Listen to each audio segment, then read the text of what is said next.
Hi. Hello, hello. Hello.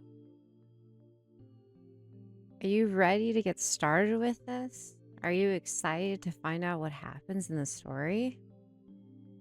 Oh, absolutely. So, well, yes. Hi, Funds. Thank you, thank you. So you want to do a little is it rehash? Is that the word? There's another word. Last Recap? Yeah, recap. Last time on Last time on Song of Saya, what happened? Hank Hill, Hank Hill. violated the, cute blob of flesh named, Saya. Do we know she's a blob of flesh?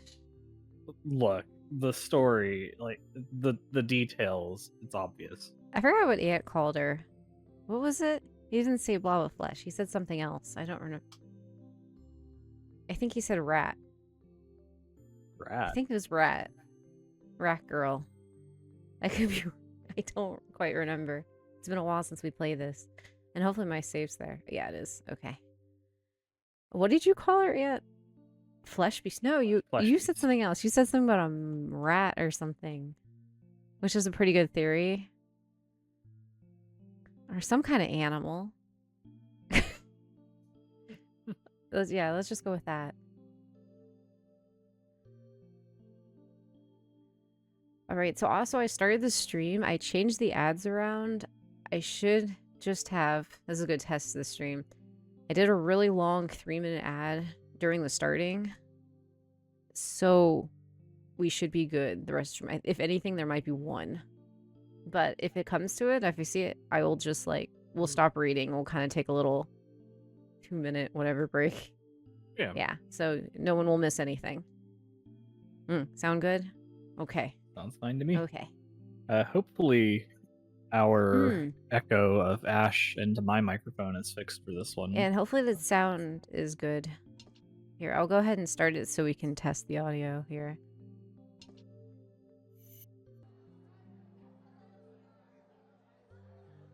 Oh, it's like this. Is this the same music? That would be different. I'm not Weird. It might have the same exact sure. music as the menu. So I think this is the girl, so I'll be reading this. Today, all of Koji's classes were in the morning. I may... Wait. Oh, It yeah, it is me. is. Yeah, it is me. On my way to meet Yo for lunch after his final lecture, Koji suddenly gets a call in the middle of the hallway. Oh, wait, maybe this is Koji. This is the This guy. is Yeah, Koji. this is Koji. This is you. On his way to meet Yo for lunch, after his final lecture, Koji suddenly gets a call in the middle of the Answer your hallway. phone, Koji. Without thinking, he reaches for his belt or his new camera phone, but curses when he realizes that the ringtone is coming from the old phone in his bag. He hasn't transferred his contacts lists yet, and calls will still come to this old phone from people who don't know the new number. When he finally fishes the phone from his bag, he sees the name he sees on the display sends a chill up his spine.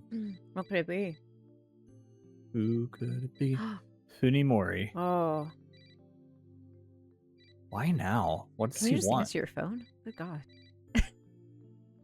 It's hard to be happy about a call from Funimori after the incident at the Ogai house. Hello? Hey, hey Koji. You're done with class for the day, right? Wow, it's really loud, our TV. I don't think I'll let you pick it up. If you hear an echo, a game echo, then just let us know. It could be picking up the TV. It was like, wow, I can actually hear them. That's strange. I'm gonna You're gonna turn turn it it down a down bit? Okay. anyway. Okay. There we go. That's better.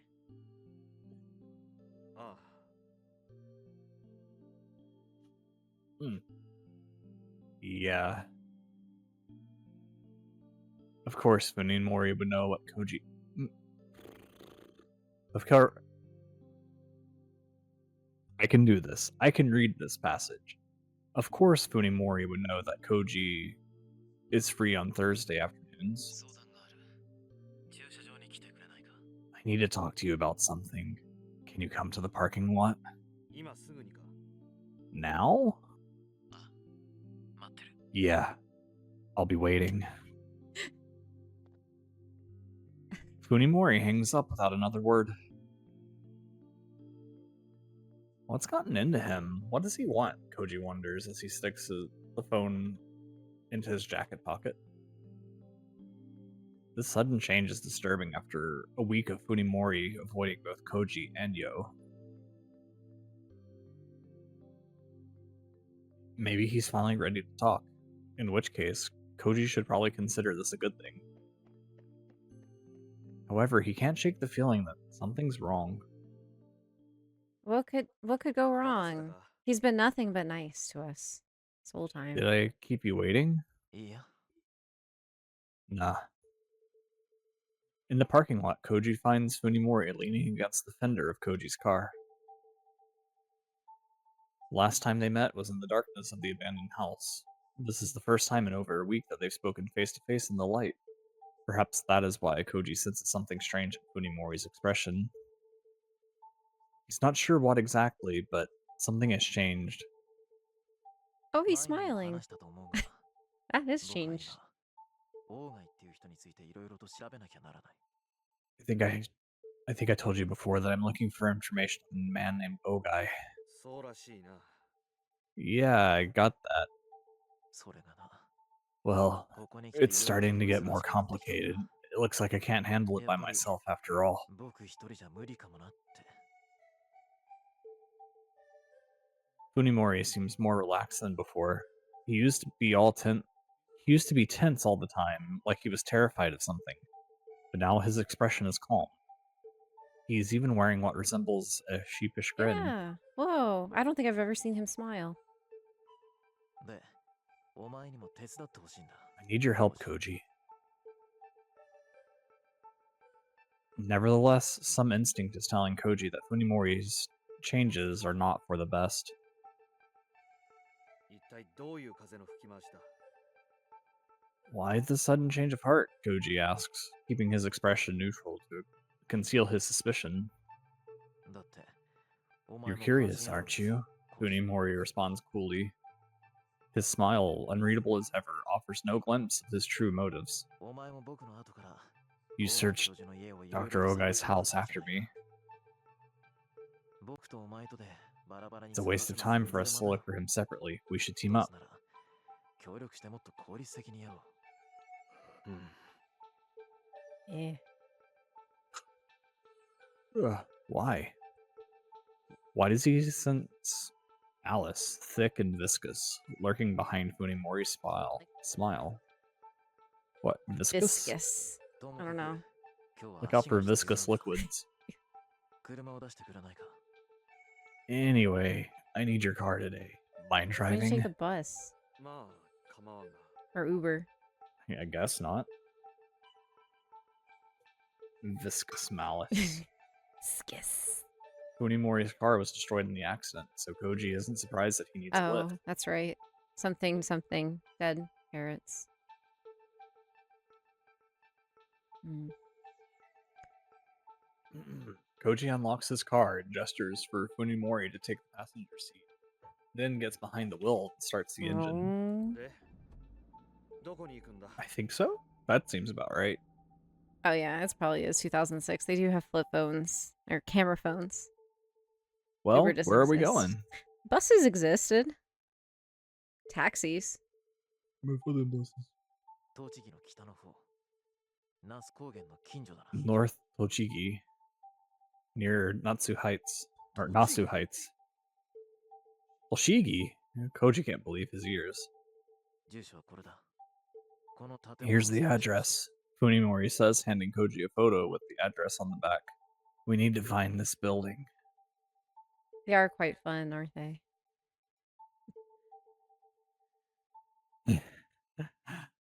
He seriously expects to be driven over 100 kilometers and back? Koji doesn't know whether to be angry or impressed. 今から出発すれば夕方頃には着くだろ If we leave now, we should get there by evening, right? う。まあ、そうかもしれんが。Yeah, maybe. Koji sighs heavily, tapping the steering wheel as he calms himself down. Now that he's come this far, the only thing he can do is see his friend's craziness through to the end. 別荘 What が could 何 go かってこと wrong? は Yeah, what could possibly go wrong? Ah, Is this a vacation or something? vacation home. Oh, vacation home or something. そこに大貝教授もいるらしい Probably. Dr. Ogai should be there.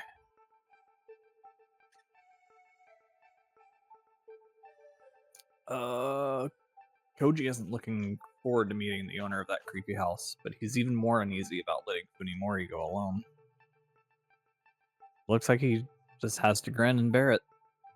東京に戻るのは夜中かもな We might not get back till night. 悪いな世話をかけて Sorry for the い trouble. いさ Don't mention it. Koji drives out of the parking lot, leaving the rest of what he thought to say unspoken. Funimori's smile seems wrong somehow, like a mask hiding his true face. Hmm. Meanwhile, Yo finds herself sitting alone in the cafeteria, searching for a familiar face as her lunch cools on the table in front of her. She was hoping to see Koji today, but he must have had other plans. That wouldn't be all unusual. Normally, Omi and Fuminori would pick up the slack. But Omi and Fuminori aren't here anymore. Yo puts down her chopsticks, her appetite ruined by the lack of company, and by the anxiety eating at her. Omi is missing. Fuminori has turned on her, and she has no idea why. If Koji were here, she could count on him to distract her with some idle conversation. Now that she's all by herself, Yo becomes keenly aware of how little tolerance she has for loneliness. She begins to feel paranoid, like the whole world is plotting to take from her everything that she cherished. Or cherishes. What is going on here? Where has Omi gone? Is Fuminori really unrelated to her disappearance? Or is he the key to this mystery, as Koji and Dr. Tanbo suspect? Yo recalls the events of last Thursday, alone without an outlet for her pain. After Fuminori verbally eviscerated her, yeah, that's a good word, Yo was lucky enough to run into Koji, although he could hardly make her problem go away. His kindness was a comfort. At the same time, Omi was on her way to Fuminori's house, and she hasn't been heard from since. Yo has only been aware of Fuminori's connection to Omi's disappearance since yesterday, when Koji revealed the truth during their visit to the hospital. What if a new possibility occurs to her, a reason of why Omi suddenly decided to visit Fuminori? What if it hadn't been a coincidence that Yo ran to Koji that day? What if Koji and Omi had known what transpired between her and Fuminori and had decided to act separately? Omi might have seen the confrontation in the courtyard. She might have been eavesdropping. It's not unthinkable. Well, that's exactly what happened.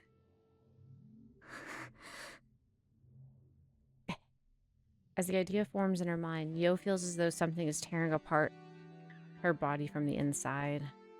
It's only a possibility, but if it's true, then whatever happened to Omi and Yo's responsibility, isn't it?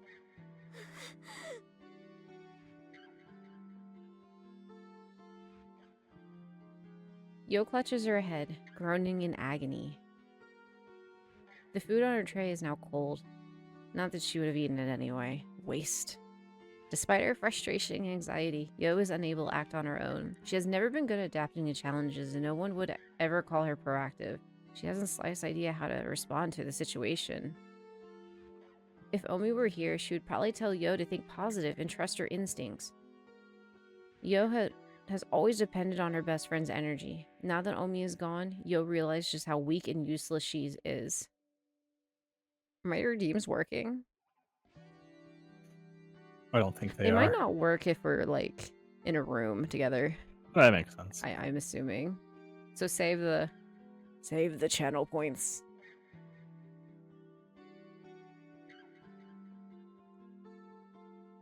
She can only sink deeper and deeper into the abyss of self-loathing. The sudden ring of her phone pulls her back from the brink of despair. It's a text message. There's no title, and the sender is... Omi? Yo cries out in shock. The message itself is even more baffling. If you want to know about Sakisaka Fuminori, come to his house alone. Tell no one. Spooky. The message bears no trace of Omi's personality, but Yo can't deny it. It was sent from her phone. She takes a deep breath to calm herself before typing her reply, taking care that excitement doesn't cause her fingers to slip. Is that you, Omi? Where are you? Yo press send. The screen shows that her message was received. As she waits for a reply, her mind fills with questions. Is someone else using Omi's phone to send text messages? If so, why to her? Good point. Something suddenly occurs to her. She and Omi have exchanged countless messages over the years, many of which contain the sort of embarrassing confessions that close girlfriends share. At times when her feelings for Fuminori grew too strong to contain, Yo often put them into words for Omi to read. Did Omi put a password on her phone? If she had, the person who sent the message was obviously able to unlock it, which means that whoever it is has full access to her history. Embarrassing. Scandalous. Do you want to know about Sakisaka Fuminori? Yo reads the strange message one more time. Whoever sent it must believe that Yo has an interest in Fuminori. The phone rings again, startling Yo, but she quickly recovers and looks at the screen. There's no title, and the sender is still Takahata Omi. I'll tell you everything when we meet. Come alone. Tell no one. It's not Omi. She would never try to scare Yo with such a mean-spirited prank. Anxiety had brought Yo almost to tears. Her mind isn't made to deal with this. Who's using Omi's phone and promising to reveal Fuminori's secrets? Who? Yo... They're doing the divide and conquer, aren't they? I don't know. Yo desperately wants advice from Koji, from anyone. She even starts to dial Koji's cell, but a sudden suspicion stops her. The sender might be somewhere nearby, watching her at this very moment. A cold chill runs down her spine as she looks furtively around the cafeteria. Come alone. Tell no one. The lifeless characters on the screen are like knife against her throat. However, Yo clutches her phone and forces her heart to stop pounding. Isn't this cowardice exactly what she hates most about herself? Doesn't she want to know what she's capable of? Doesn't she want to do more than sit and wait? Yo realizes that her hand is shaking. How easy it would be just to give in to her cowardice, to convince herself that Omi and Fuminori are beyond her reach. That is what she truly wants, even if it means abandoning dignity and loyalty. She wants to flee from the unknown. She also knows that even escape is beyond her. Yo understands herself well. She knows that no matter how far she runs, regret and self-loathing will consume her after everything else has fallen apart. In the end, Yo is unable to overcome her cowardice alone. She lacks both the willpower and the courage to run. Oh boy. The afternoon silence is somehow forbidding. A stink is in the air, the stink of garbage left out to rot. Even this perfectly normal residential neighborhood seems ominous to Yo in her current state. She feels like she's standing in the middle of a necropolis. Necropolis. Nope. Yeah. As if everyone in the house around her is dead. Can you pause for a second? Yeah. If you can see the blood stain from your background. Oh. I was like, damn, they didn't even clean that up. No. Holy. No. It is kind of funny looking though. I can see what you mean. Fuminori wasn't in class today. Is he home? He couldn't have sent those awful messages, could he? Did you? No. The nasty things he said to you. That's unbelievable. He would never. He'd never say nasty things. She doesn't even want to consider the possibility, so she forces the unwelcome thought from her mind. There's no response from the intercom. Yo doesn't know, of course, that Omi stood in the same spot 1 week ago, staring at the silent intercom with the same confusion that Yo is experiencing now. She, however, is not forced to wait as Omi was. The phone in her pocket rings, catching her off guard. It's another text message from Omi's phone. Come in. The door is open. Yo looks around quickly, a shiver running through her as she realizes that she's being watched. Searching fearfully for an observer, Yo spots movements out of the corner of her eye. On the second floor of the Sakisaka house, a tightly drawn window curtain just fluttered.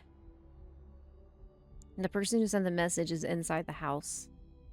Only now does Yo realize that every other window has its storm shutters closed. No matter what happens inside, no one will ever know. I was just thinking, should I have a safe thing? What is it called? To put over?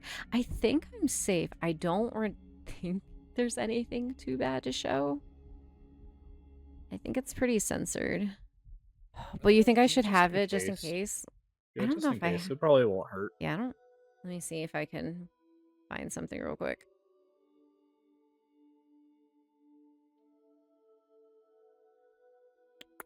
While you do that, I'm gonna go grab something from the bathroom real quick. Okay.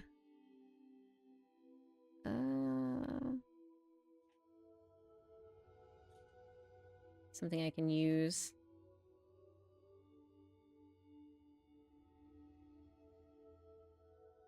Aha, I found it.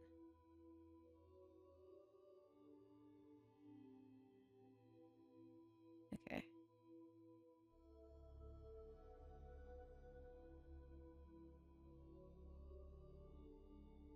This up real quick. Add image. Sure.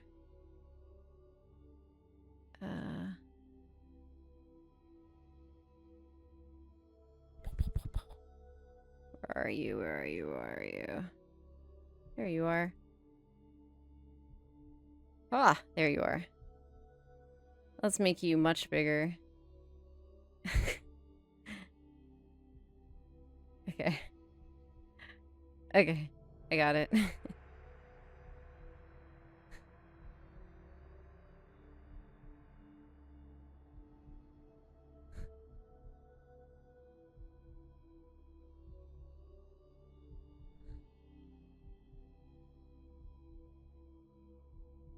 Okay. Ready? This time, she nearly gives in to the intense urge to flee. Yeah, things are about to get dicey. Man, why does everybody seem kind of panicky around this at the moment? Okay, but the terror she feels toward an invisible watcher is stronger. It will not permit her to turn her back upon the open window. She has nowhere to run. Yo bursts into tears, unable to take a single step. The phone in her hand rings again, demanding that she enter. She steps through the gate. When she enters the house, an overwhelming stench assaults her nostrils. The house is dark, even though it is in the middle of the day. Fuminori must be out, as his shoes are not in the vestibule. However, Yo catches sight of a different pair, stuffed behind the shoe cupboard. They look familiar, so she pulls them out of the shadows for a closer look. As soon as she recognizes them, her mind tries desperately to deny reality. They are identical to Omi's favorite shoes. Yo has seen her wearing them many times before, but it doesn't mean Omi is here, she tells herself. They might belong to someone else. Someone who bought the same shoes from the same store. There's no way Omi could be here. Is there? When a sudden flash of clarity, Yo presses the most frequently used speed dial on the phone in her tightly clenched fist. The phone dials Omi's number. It takes only a second for the signal to reach the nearest relay station, and then a familiar ringtone echoes through the house. It's coming from the second floor. Someone must still be up there in the room with the moving curtains. Omi's phone rings for a few moments, and then it stops. As whoever's holding it realizes Yo's intentions.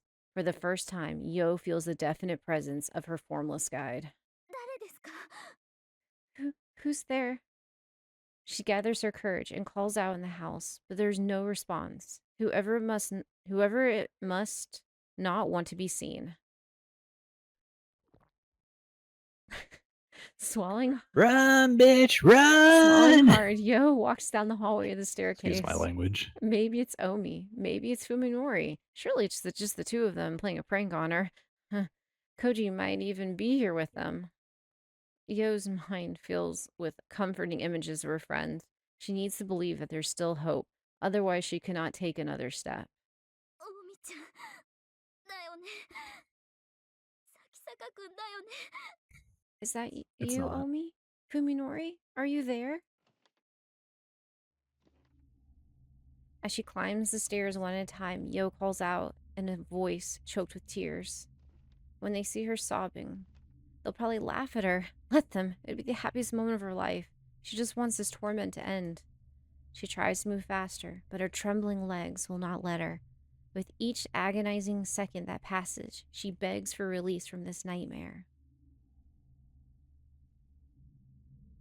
After climbing for what seems an eternity, Yo finds herself standing in the second-floor hallway. No sound greets her. There's only the gloom, brimming with silent malice. おみちゃんおみちゃん Omi? Omi? Are you there?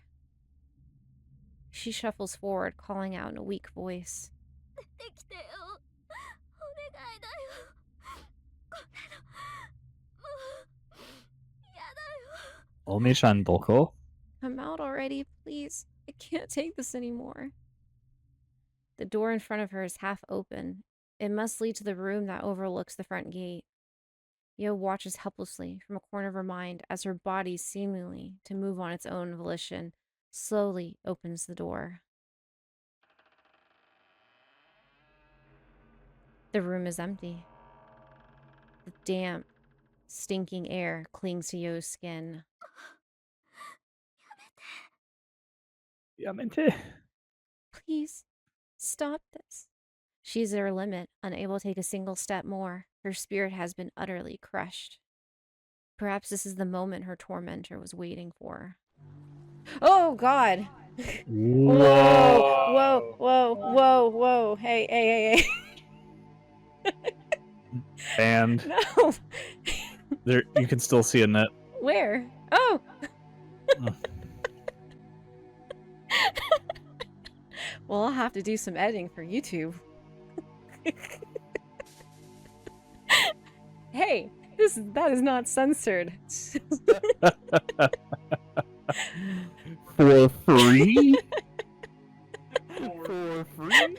Let's make this a lot bigger, because I have a feeling maybe we'll just okay. Okay. Something grabs Yo's arms from behind.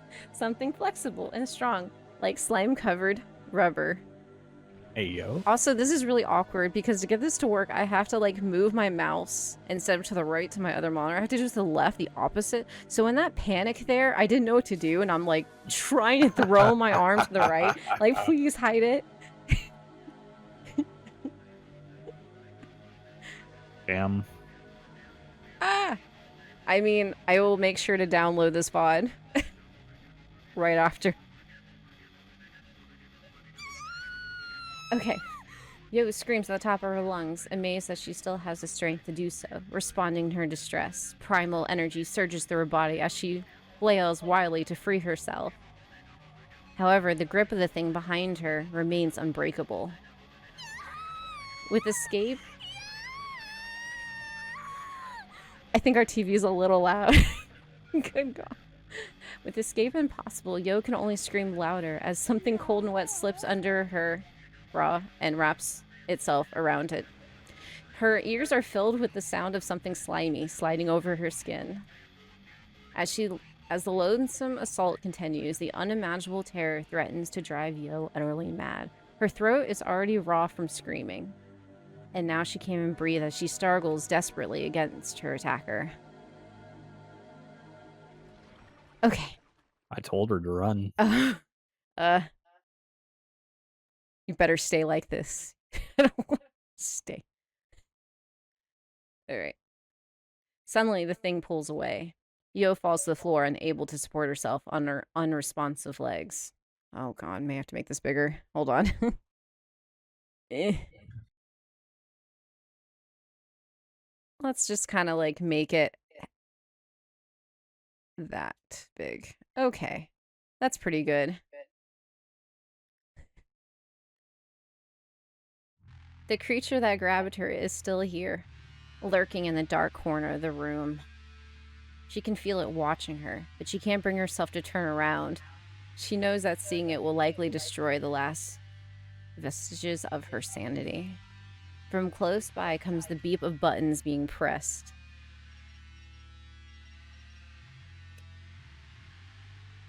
I wasn't expecting that today to see that. That wasn't the thing I was worried about. I forgot that was... That's the thing you've been worried about? No, that's not the thing I was worried about. I completely forgot about that. Okay. Oh no. Yo hears a cheerful electronic sound, terribly out of place in this room, and sees the phone in her hand blink coldly. A new text message has arrived.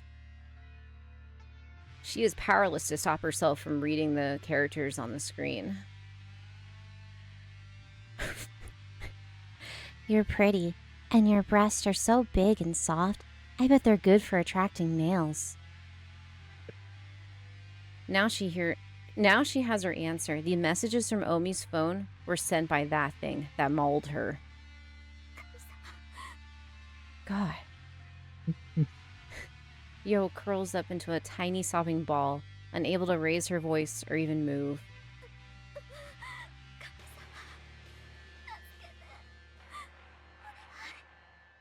Oh God, please. Oh God, please save me. Whoa! The creature makes a burbling sound.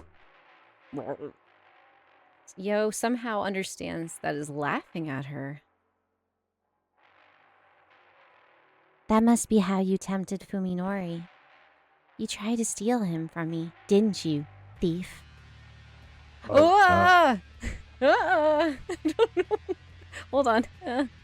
That's not. Really? Can I do this? Is that okay? That's probably fine. It's not as bad, but we'll just cover that. Something cold seizes Yo's ankles, then travels slowly up her legs until it has covered her entire lower body. Some primal female instinct tells her exactly what's going to happen. Can I also say warning for anyone in the future watching this? If you cannot handle certain things, probably want to skip. Also, Yeah. I agree. This is totally Um, sensitive PG. yeah, that's what's crazy. I don't even know what the actual one would. I don't want to know. Okay, she will be powerless to resist a fate worse than death. Stop, she pleads feebly, even though there is no hope that the inhuman creature will be merciful. Please, not that. She hears the bubbling laughter again. The thing is enjoying her sorrow, her despair. Boop, boop, boop, boop, boop. Yo no longer has the strength to resist the monster on top of her. She is only able to shiver in revulsion as the cold, slimy thing covers her body. Her sight grows dim as her mind sinks deeper and deeper into a black swamp-like abyss. She really loves Fuminori. A weight pushes itself between her legs, but it seems so far away. Oh, I'm just gonna... Hold on. Okay, I think we're okay. I'm just gonna... okay. I won't kill you. Though her mind is now barely functioning, Yo hears his voice whisper to her inside her head. It is a girl's voice, sweet and sinister, with the cruel innocence of a child, gleefully plucking the wings from a butterfly's. Instead, I'll let you share in our happiness. Rejoice, Yo.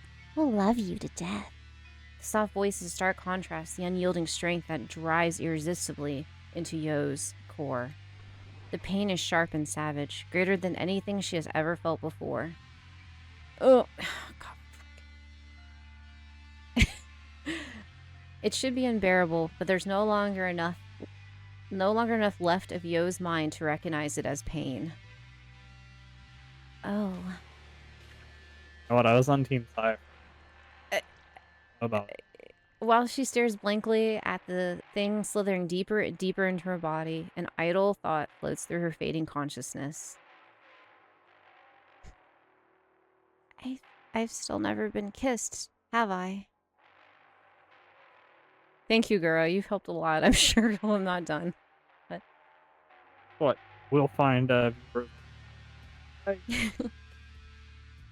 We had. Oh, we had one of those. Okay. Deja vu. Oh, I didn't mean to do that. I was trying to fix my... Which one am I on? Okay, I'm on... Okay. I hope the roads aren't smoothed out.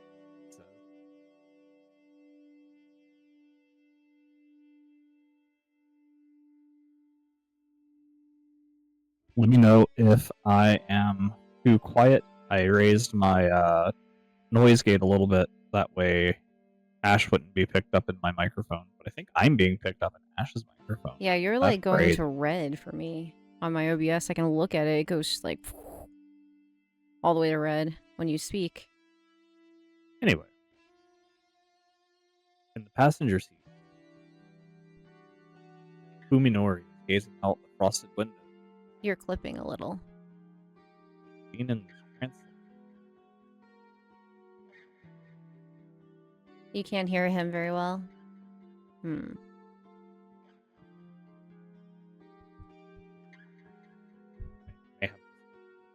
Yeah, I would just put it back.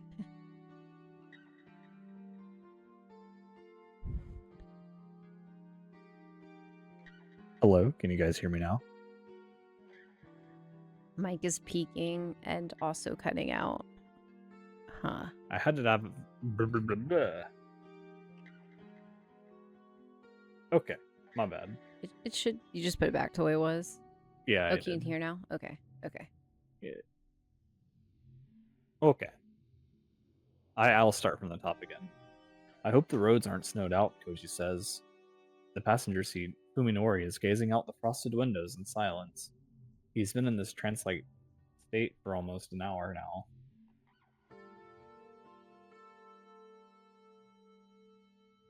Taking advantage of his inattention, Koji stares unabashedly at Fuminori from the corner of his eye. He still doesn't understand the danger signals he's getting from the man. Fuminori has stopped avoiding Koji, and he's even looking at him in the eye when he talks. So why does he seem even more distant now than he did when he was trying to push his friends away?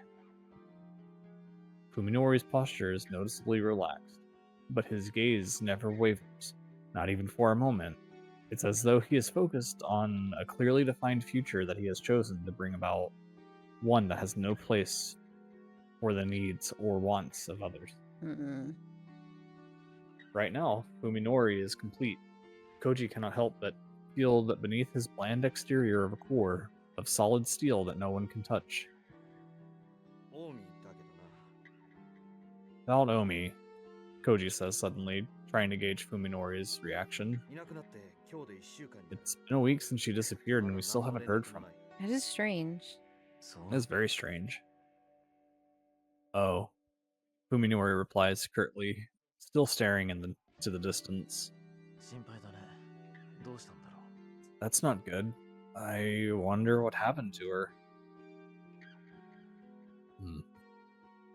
Fuminori's tone is completely emotionless. Koji might as well have asked him about the weather or condition of the mountain roads as they near their destination. So it's more like, oh.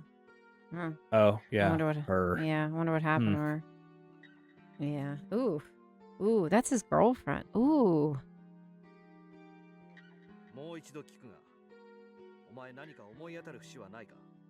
I asked you this before, but are you sure you don't have any idea of what happened to her? Not a clue. Fuminori answers, in exactly the same tone that he used when Koji first questioned him following Omi's disappearance. まるで気にかけてないみたいだな。 Sorry. Not a. Koji's eye is narrow. It's like you don't give a damn. そんなことないさ。 That's not true. Finally, Fuminori shows some emotion. He sounds hurt, like he can't believe Koji could think such a thing. 彼女、僕の家に来る途中でいなくなったんだろ。 もちろん僕だって心 She 配だ。 disappeared on her way to my place, didn't she? Of course I'm worried. Got the Honda, Hey, Ash, real I quick. think. Can you right-click on your desktop real quick? Yeah. Display settings. Uh-huh. Go down Uh-huh. to advanced display settings. All the way Oh, I see. down. Drop down at the very top. Samsung. Okay. Lower the refresh rate to that one. This one? Mhm. Keep changing. Cool. See if that helps. Okay. So the screen keeps flashing black every couple seconds, and it was getting slightly worse just now. Anyway, sudden frustration wells up inside Koji. If possible, inside of Koji. If possible, he'd like nothing more than to beat the secrets out of Funimori's head. Koji's worried sick about Omi. To have his concern brushed off so coldly would be unbearable coming from a complete stranger, but from Fuminori, who was his best friend, it's... Yeah. Fuminori never used to be this callous. Even if Koji tried to interrogate him, he'd probably never find out what changed him so. If Fuminori was still just hiding inside the shell he directed around himself after the accident, Koji might have been able to get some answers out of him. This sly, evasive Fuminori, however, there's nothing Koji can do. Fuminori will never reveal his true intentions, not to anyone. All that's left is for Koji to discover the truth on his own. 近江はな、筑波のことでお前に話があったんだ。 Omi was going to talk to you about Tsukuba, you know. Oh. Fuminori smiles bitterly at the mention of Tsukuba's name, perhaps feeling sympathy for her pain. To Koji, however, it seemed like pity. The sort of one directs at an ant or worm. A single ant. A single ant. 筑波さんか。参ったね。 あんなことがあった後だから Sorry. さ。最近声が I かけづらくて。 wouldn't know what to say, to be honest. It's been hard to talk to her after what happened. What? Unbelievable. If Fuminori's feelings for Yo were really this cold, then he would have rejected her when he first confessed to him. But he didn't. Or at least Fuminori before the accident. Once again, Koji can't help but wonder if this man who looks like his friend is really a different person who only possesses the memories of Sakisaka Fuminori. The snow has stopped falling as they get off the West Nasu Flats interchange. This area must be getting a lot of snow, however, as the nearby mountains are covered in white beneath the trees. I'm failing at reading, I apologize. By the time they turn off the highway and enter the mountains, road conditions are already bad enough for Koji to regret having forgotten tire chains. Ah, fuck. Nevertheless, he continues to power his car up the precarious slopes with only a road map to guide him. In places like this, an address isn't enough to pinpoint a location. His only choice is to drive down every road, including private roads that aren't even on the map, while searching for something that matches the photograph. 本当にこんな場所に別荘なんてあるのか。Perspective is backwards? What? What? Backwards. I'm kerfuffled. Who would buy a home in a place like this? It's far from prying eyes. Must be why Dr. Ogai chose it. Drugs. Something.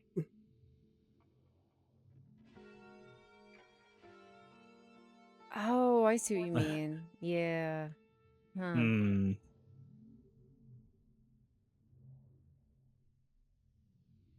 The more he hears about Ogai, the less Koji wants to meet him. I can't play this game anymore. I can't listen to it. It's wrong.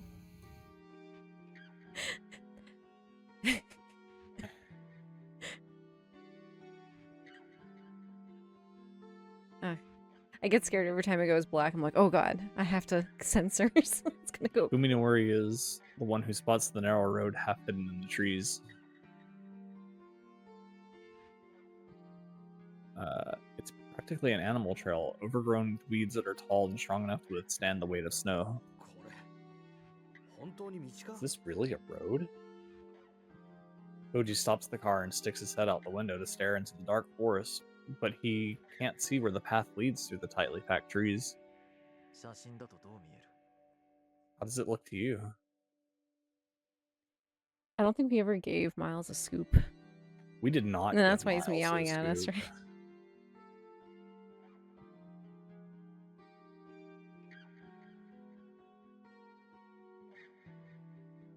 Oh, I'm sorry. Fuminori hands Koji the photo, which he compares to the mountain ridges visible beyond the trees. Yeah, it's definitely the right angle. Let's check it out.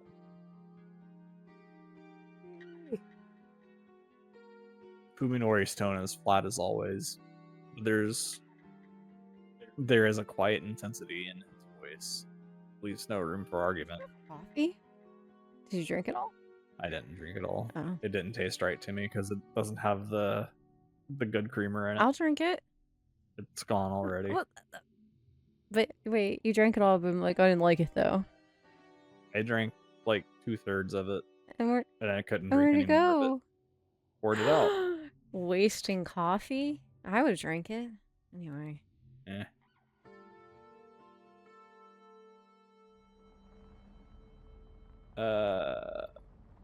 Although Koji's worried the car's suspension won't be able to handle the terrain, there's no turning back now.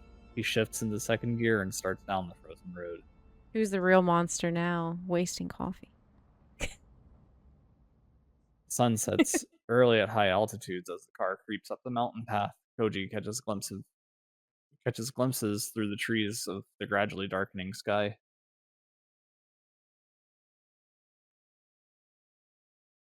The forest is completely still, with no sound save for the rumble of the car's engine and crackle of snow and brush beneath the tires.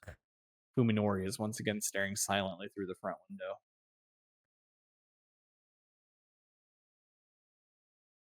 In the ominous silence, Koji feels the same faint chill that he felt when standing before Ogai's suburban home. It feels wrong, as though he is traveling deeper and deeper into a world that's not his own. After some time, a blocky shape suddenly appears amid the trees, standing out against the twilight sky. Another one.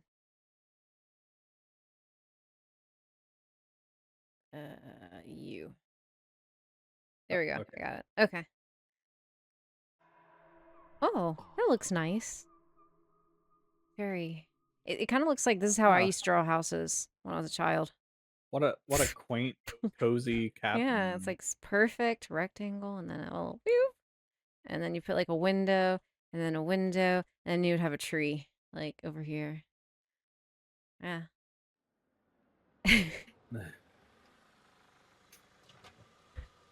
Koji turns off the engine and compares the structure in front of him to the picture in his hand. Perfect match. Before he can tell Fuminori, however, his friend is already out of the car. Oi. Hey! Boy. Realizing that it's pointless to call him call out to him, Koji shakes his head and grabs the flashlight and from the glove compartment and follows Fuminori across the snow-covered yard. The photo must not have been taken recently, as the old rundown cabin before them has clearly been left to the mercy of the elements for some time. The front door appears to be locked, but Fuminori kicks it down without a second thought. Koji just watches, knowing that nothing he could say would matter. I was just thinking, that part better not be my Twitch picture. I swear. I will change it. I will make it a different thumbnail. If it is. All the windows are shut with heavy curtains, and the gloom inside is thick and stifling. It looks like a cockroach or something. The big old giant bug right here. See? It's little. See, it's like, I'm coming in. Face hugger. Yeah. From, Yeah. Yes.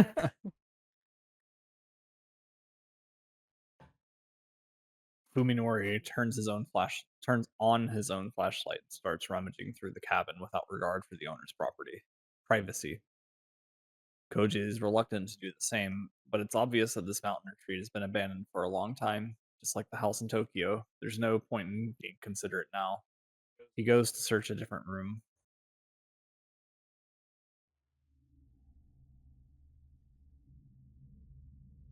Soon after entering the cabin, however, he realizes that their search is meaningless.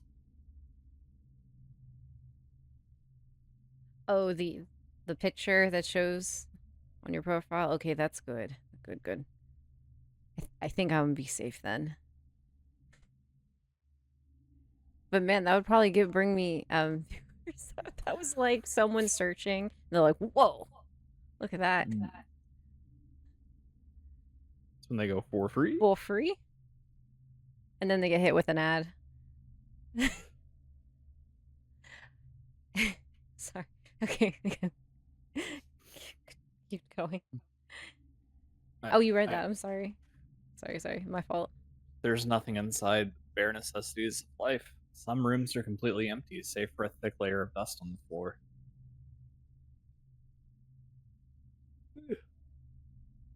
Of what few pieces of furniture are present, more than half appear to never have been used.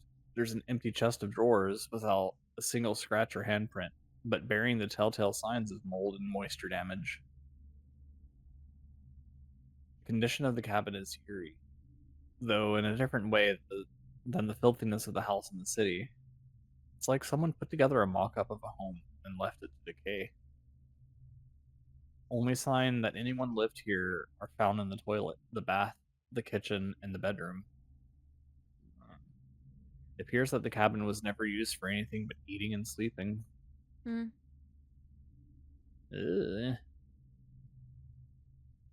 Beneath the darkened sky, the snow itself seems to glow with a cold white light. The scene is like something out of a fairy tale, but to Koji, it serves only as an unpleasant reminder that he stepped outside of the reality that he knows. Next to the front porch is a plain wooden door half buried in the ground. It's locked, of course, but Koji sees no reason for restraint after what Fuminori did to the front door. The door offers surprisingly little resistance to Koji's heavy kick. Breaking open reveals a set of concrete stairs leading down into a pitch-black basement. Oh yeah, let's go in the basement.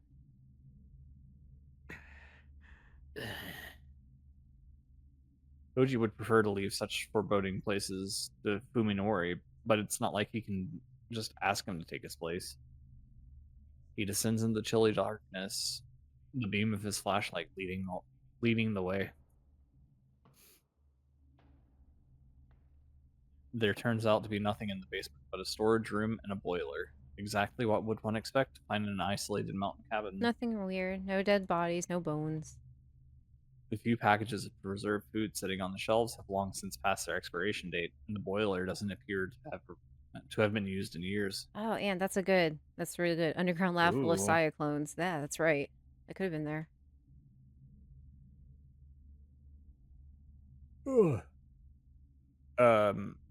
Koji guesses that Ogai's mountain home has been abandoned longer than the house in Tokyo.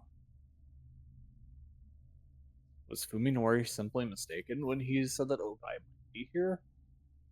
Or was he lying from the beginning? Not sure what to do next, Koji goes back up the stairs and walks around the outside of the cabin where he finds the backyard. Ah. It's in much worse condition than the front yard. Having been mostly reclaimed by the forest, it must have been neglected even when the cabin was still in use. What are the chances that I'm playing 2 games right now that have like a creepy well involved?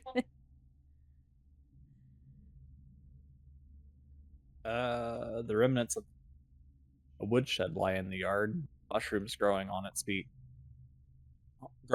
Speaking to how much time has passed since the collapse.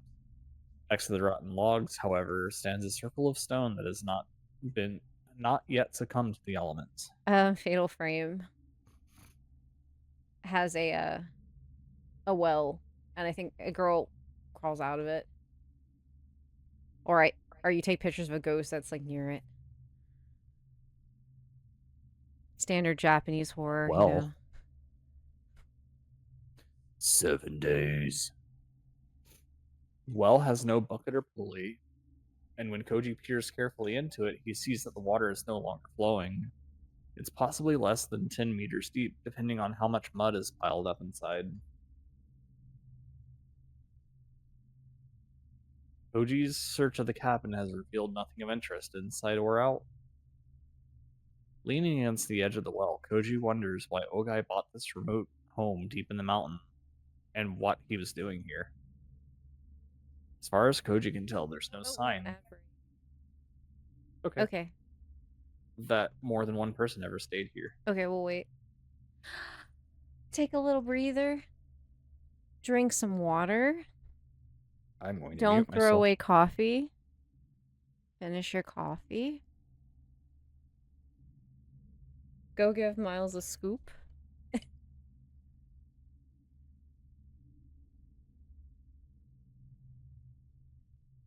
Hydrate. Posture. Posture is also good. Give it a little stretch.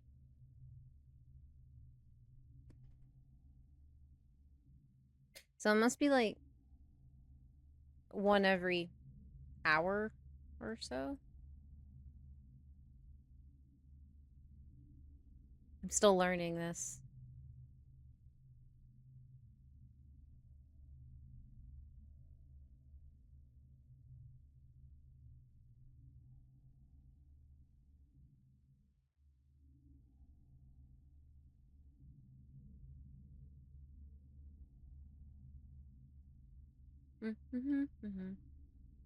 Oh.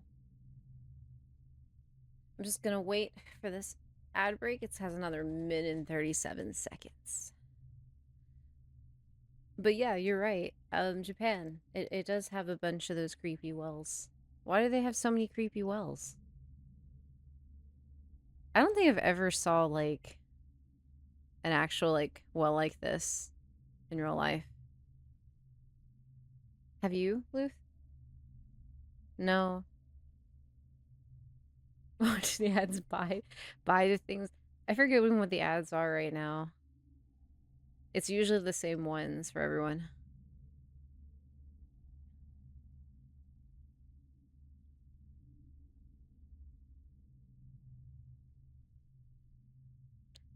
I don't watch a lot of people on Twitch. I only watch like 2 people max, and one of them sub to right now, so I don't have to avoid ads. One of the worst games to play, I think, with ads is League of Legends, because you miss so much in those few minutes. It is absolutely League of Legends. It is definitely one of the worst ones to have ads, I feel, that I watch. So I couldn't take it, and I had to give a subscription. But some people are really smart about, they'll like do an ad break in between games. If I were to do League again, I'll probably do that. Because I know how annoying it can be.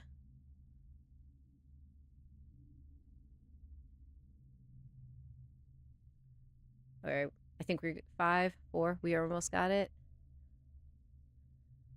And we're good. We're back. Okay. Didn't miss anything. If you're stuck in ads, if you're watching, you didn't miss anything. We stopped reading. So everyone's good. Okay. You ready? Yeah. Okay. 人目につかないところだからこそ Of course, I know it goes black for a second. It's far from prying eyes.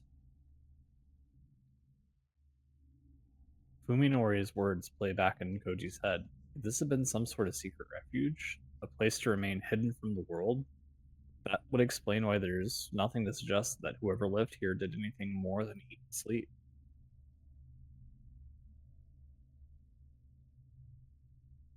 Oh, sorry. Koji suddenly remembers the doctor he met yesterday at T University. Maybe she'd know something. Hmm. He takes out his phone and calls up the number. There's barely a signal, but it manages to get through. How is it that this place gets signal, but your job does not? You got me on that one. That's something.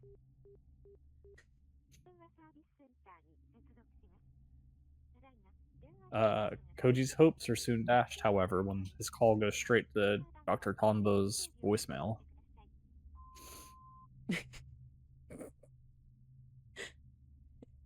Sorry, it's me.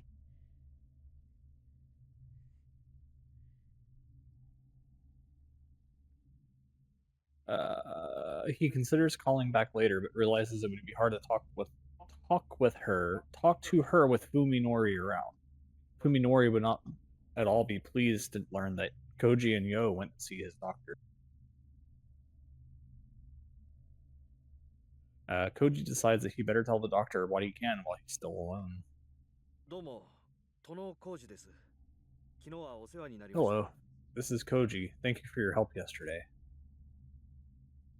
Koji leaves a clear and concise message explaining that he went with Fuminori to Ogai's mountain retreat, giving the address and asking for confirmation that the property belongs to Ogai. I'll call back when I get back to Tokyo. Goodbye. Yeah. Ooh, I'm so sorry. You smacked the mic. I did. I do that all the time. After hanging up, Koji thinks back to their visit to the hospital. Is Dr. Tombo actually investigating like she said she would? Her reluctance to speak of Dr. Ogai was weighing heavy on his mind. Good question. He talked to Yo about it on the way home, but they were unable to decide whether the doctor could really be trusted. Speaking of which, how is Yo doing? Koji hasn't seen her today. How's Yo doing right now? How is Yo doing? He didn't say a word to her about his trip to Fulchigi. She might be worried, especially so soon after Omi's disappearance.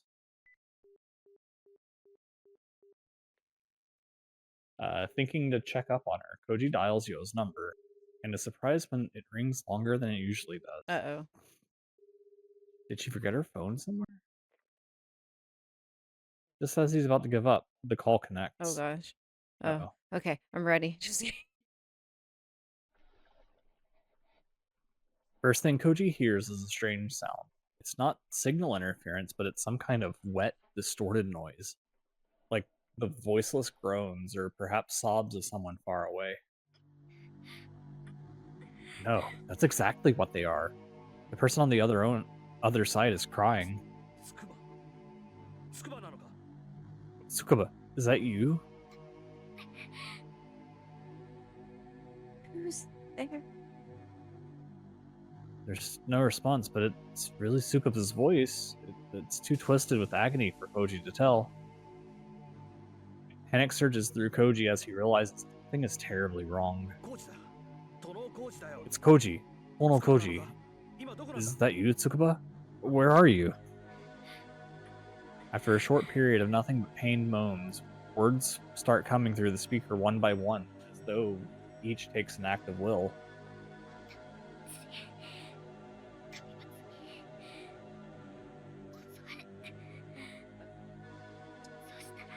Bye, monster. And now... There's something wrong.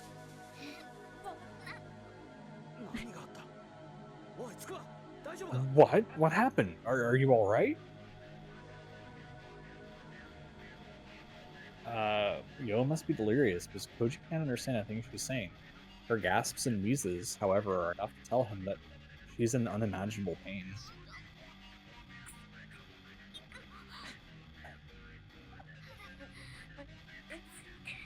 piercing. My ear just can't move.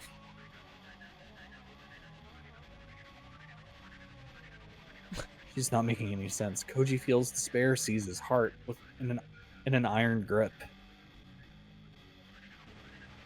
What's happening to Yo now, 100 kilometers away? Only her voice gives any hint what she's going through. There's nothing he can do for her.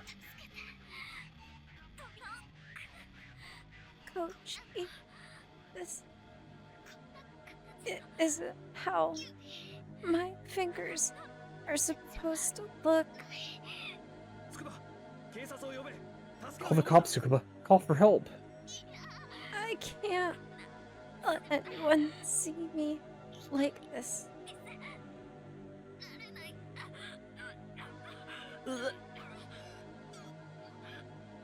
Yo suddenly breaks into a violent hacking cough as though trying to expel something from her throat. Tsukuba! Koji screams into the phone, his reasons overwhelmed by unimaginable. This is why he's unable to react when the phone is suddenly knocked from his hand, and also why he didn't notice Fuminori sneaking up on him until it was too late. What? Fuminori seizes Koji's lower jaw with his right hand, cutting off Koji's angry shout. Koji can hardly believe the strength of the smaller man's grip. His biggest mistake was leaning back against the well. There's nothing to grab onto as Fuminori pushes him backward over the edge. He can only flail his arms vainly against the air. Koji soon loses his balance altogether. He feels a terrifying weightlessness as the world spins before his eyes. Before he can realize what has happened, his back strikes something with tremendous force. He thrashes wildly as cold, dirty water fills his mouth and freezes him to the core. Only when his fingers find the wall of the well is he able to regain his sense of direction and right himself. Right? On his hands and knees in the mud, Koji vomits filthy water out of his lungs. I guess he's walking. Yeah? Fuminori, he tries to shout, but it comes out in a hoarse groan, distorted by the echo and cramped space. Fuminori's laughter, on the other hand, is clear as a bell. Sorry for interrupting your call, he says scornfully. Here, I'll return this. Fuminori tosses Koji's phone into the well. Koji catches it just before it hits him in the face. But he finds that the battery pack has been removed, rendering it useless.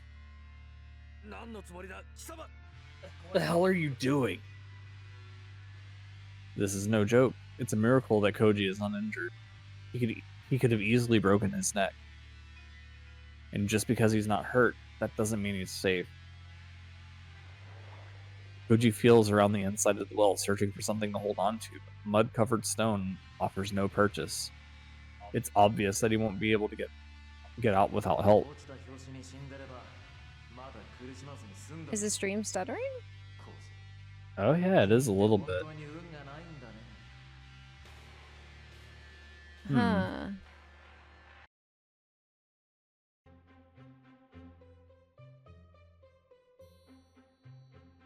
Kind of muted because I'm not muted. No, we're not. cardboard box. No, we're not muted. No, I'm kind of muted because I'm in a cardboard box. Why are you in a cardboard box? What kind of idle meeting did you go that you're in a box now? Where did he go? I don't know, man. I'm just inside his back. But don't you have to finish reading this? I think we're almost even at the end of the stream. We have to finish, Luth. Yeah, I guess you're right. I guess I should get out of his back. Yeah, you should. Kind of crazy in here, though. Yeah. Luther's okay. Yeah, I guess I could. Oh, wait. Oh, okay, I found my way out. You found your way? See? Yeah. I see.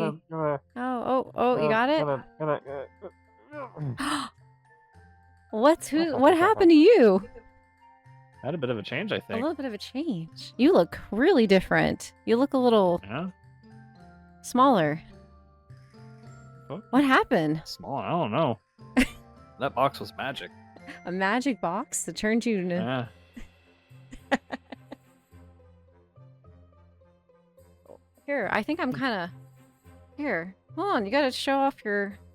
Nah, I'm not gonna do anything full on that. Oh, okay, you're just gonna hide behind me? Yeah. Okay. Put it on against... Oh, okay.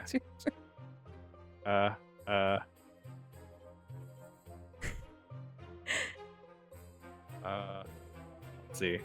Maybe cover up a little. Put your hood back up. The Put your hood back on. hood Your back on. hood. Your hoodie. You mean this hood? Yeah. There we go. Now you're cozy. You could also put wings back on, I guess. Look at you blocking. See, I turned him. I put my tail away, so it wouldn't block the screen. I guess I'll put my wings Hide them away. wings. Thank you.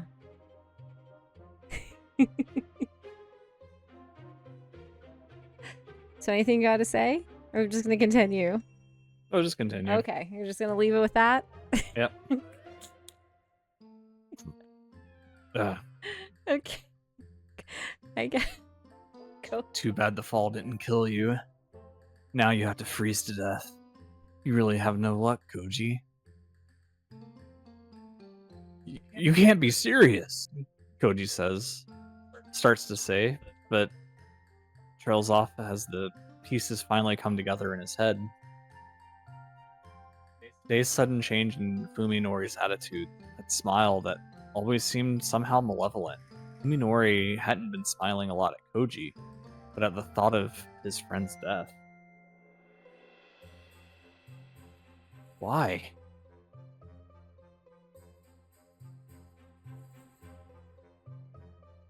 He can't wrap his head around this turn of events. Fuminori is trying to kill him? True, Fuminori had wanted Koji to stay out of his business. That is really a motive, but is that really a motive for murder? Miles, what are you doing? You're so distracting. I can just hear him playing. Is it what is? Oh, it's No, a paper. That I paper. thought it was Miles. I'm like trying to really pay attention. I just hear in the background. Yeah, no, totally. I think that well is about, you know, it's deep. Deep. Deep.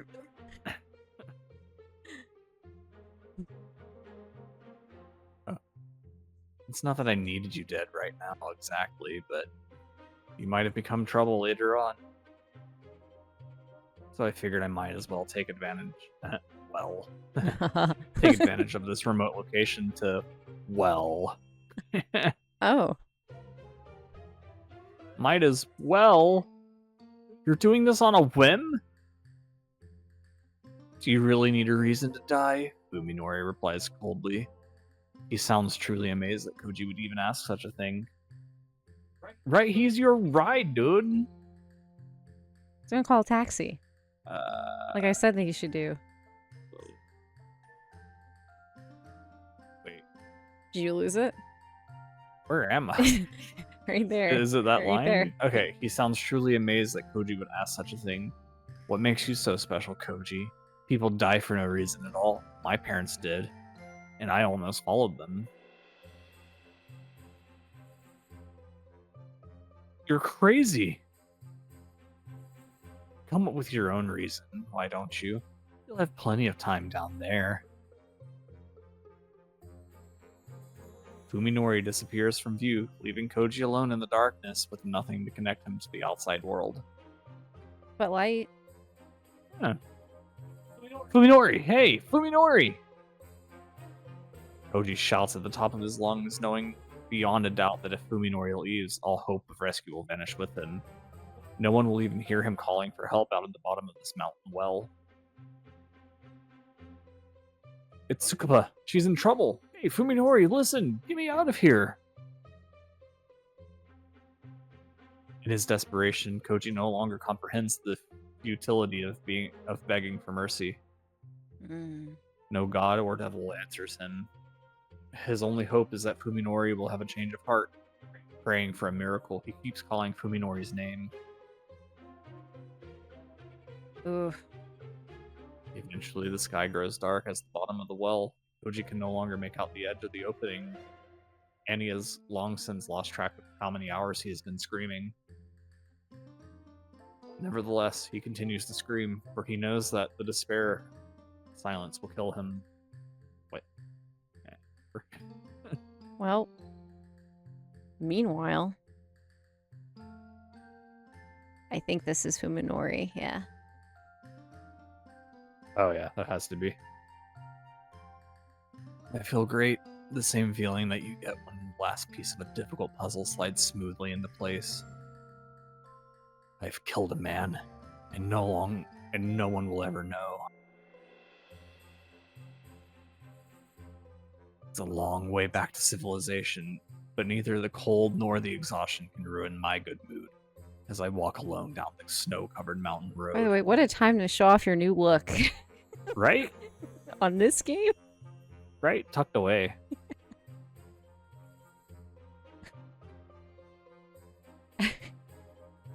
Anyway, I was tempted to use Koji's car, but that would have introduced a flaw into the plan. I don't want anyone to connect me to his disappearance.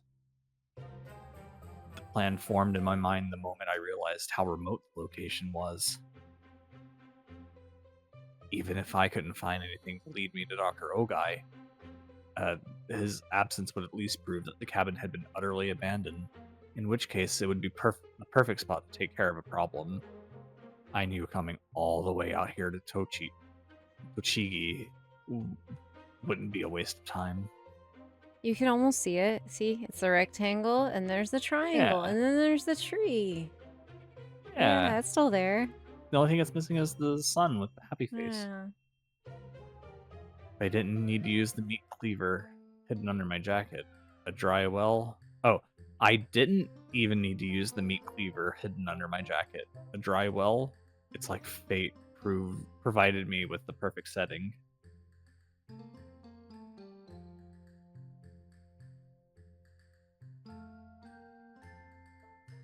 Anyway,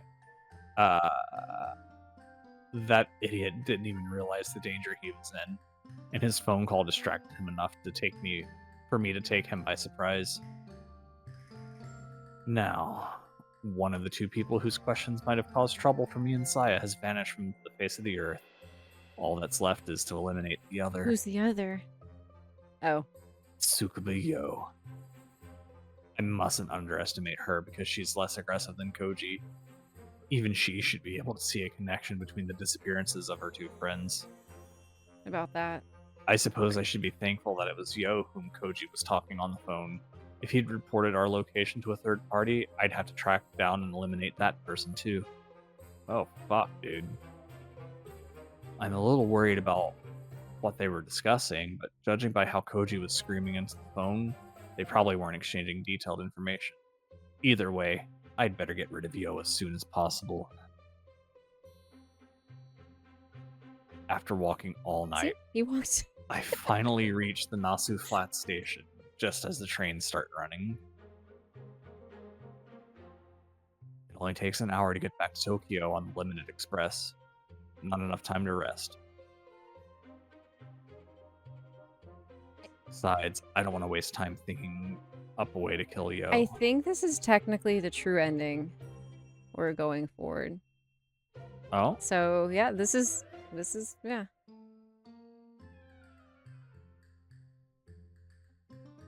Using the cabin again would be too dangerous, and I'm not sure how I'd get out there in the first place.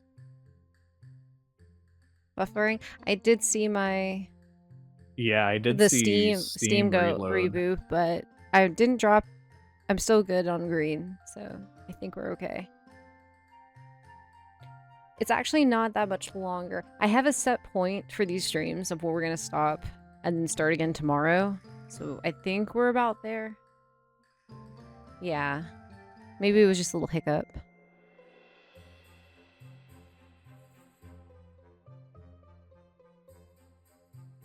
Sorry, I was crying. I just exploded in her face the other day. I doubt that she'll be quick to trust me as Koji was, which means it'll be difficult to get her alone. I could ask Saya for her opinion, but even I have some pride. I want to show her that I'm a man who can take care of business. Almost like... I'm glad I didn't take my drink of water there. I was about to. Unfortunately, I'm unable to come up with anything before I get home.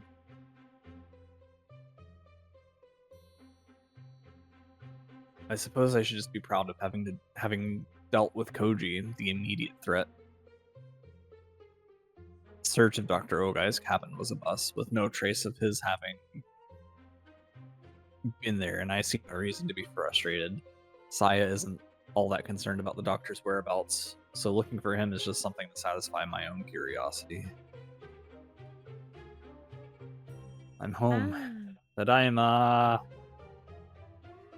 It's morning, half a day later than I normally get home, and the sound of Saya running down the stairs tells me just how impatient she was for my return. It makes me feel warm inside. Makes him feel warm and fuzzy in his tum-tum. Welcome home, Fuminori. She throws her arms around my neck. Her smile is at least 20% brighter than usual. Sorry I'm late. There was a change of plans. It's okay. I'm just about done with my preparations, too. Preparations? Saya responds to my confusion with a mischievous smile. I'm getting a surprise ready for you. What kind of surprise?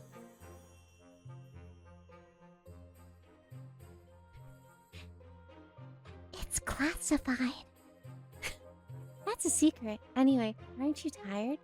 Do you want to eat or take a bath first? I don't realize how hungry I am until Saya mentions it.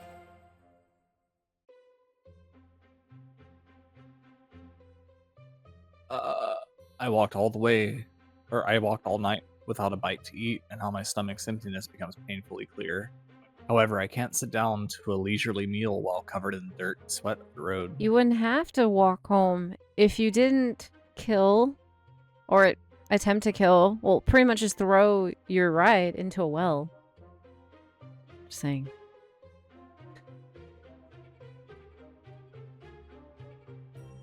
I'd like to grab a quick snack and get a long hot bath first. I thought you'd say that. I thought my you'd bad. say that, so I got the bath ready. You must be cold after being out all night.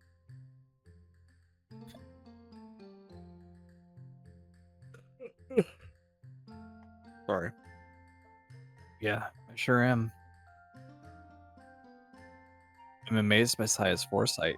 She is always ready to give me what I want before I want it. Oh. Bruh.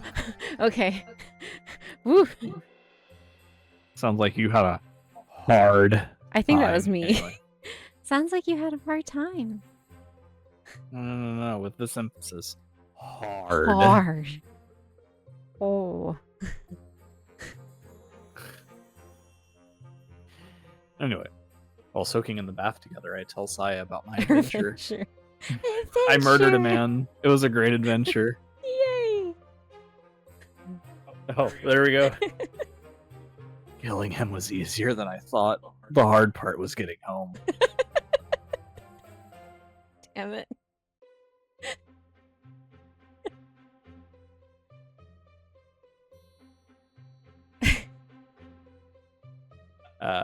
The heat of the bath is soothing, as the sensation of Saya leaning back against my chest as she massages the fatigue out of my stiff leg muscles.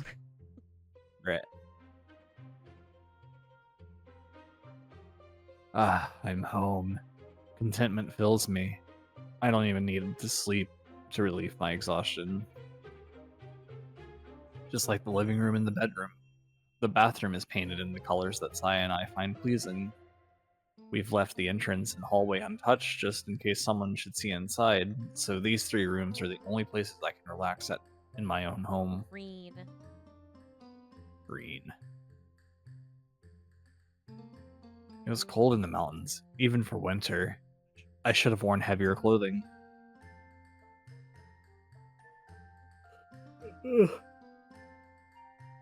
I was afraid I'd freeze to death when it got dark. Oh. Ooh. Why didn't you just take that Koji person's clothes? I pushed him into a well, remember?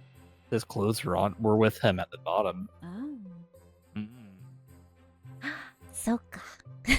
Oh, yeah. Saya laughs and sticks her tongue out bashfully. Nah. So now there's just that Tsubaka girl to worry about? Or Tsukaba. She's the only person I can think of who can connect me to Koji's disappearance. After I take care of her, we can finally relax. What about their family? I Right? don't know. Saya glances at me from over her shoulder like she knows something that I don't. Hee hee. Tee hee. Have you already thought of... Oh, Have you already thought of a way to kill her?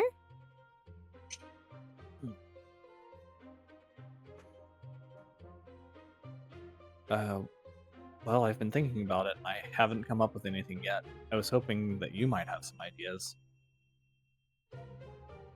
Leave it to me.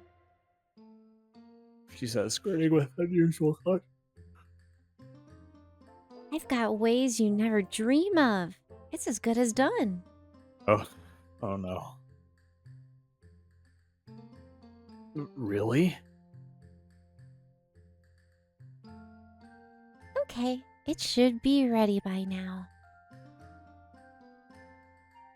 Saya's voice is full of anticipation. She rises from the bath. Come on, I have something to show you. Oh, freaking go over here. Okay, we're good.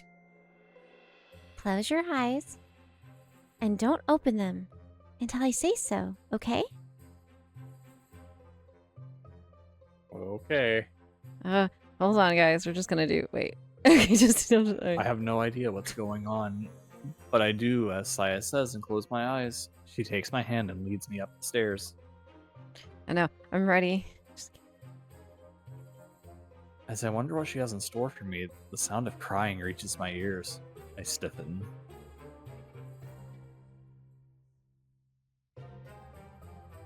Somebody here? No peeking. Strokes my arm soothingly. Don't worry. Ooh, draw frames. Oh, come on. Just let us finish. Okay, okay. We're green again. I'll give it a minute. Give it a few seconds. Are we good? Come on, Twitch, just let me finish. Let me just finish this part. Okay.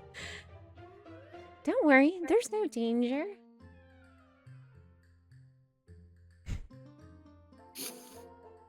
All right. Okay. Little by little, the crying grows louder. I can hear the misery and pain in every choked sob.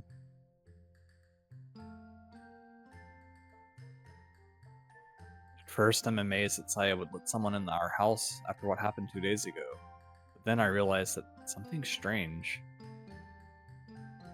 Isn't Saya the only one whose voice can carry such clear emotion to me? Oh, that's true. Oh yeah. Although my eyes are still closed when Saya leads me into the bedroom, my ears tell me that there's someone only a few feet away, and yet I smell none of the human body odor that normally turns my stomach. Okay. Time to say hello. Open your eyes. Okay. I open my eyes and am struck dumb by what I see. Okay. Whew, that's not bad. Okay. I mean, it's bad, but you know what I mean. Yeah, Okay. yeah. Tsukubuyo is curled up on the floor with not a scrap of clothing to cover her shivering body. When I first lay eyes upon her naked flesh, I am entranced by the sensuality of her generous proportions, far more mature than I would have expected her from her usual pure innocent appearance. Ew. Kronberg. Wait, forget about that. Why is she in my bedroom, naked? Moreover, why is she...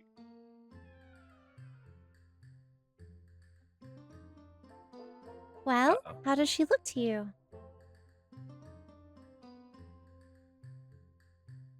She's beautiful, but why can I... It doesn't make any sense. This is the Tsukubuyo I remember, not the putrid creature whose attentions I found so unbearable after the accident.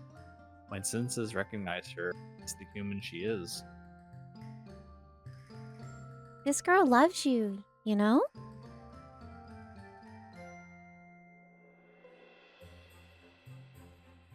I do know, but I never told Sayed. How did she find out? So I decided to change your body into one that you can love back.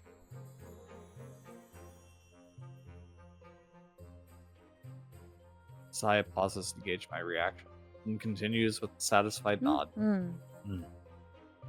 I made her like me.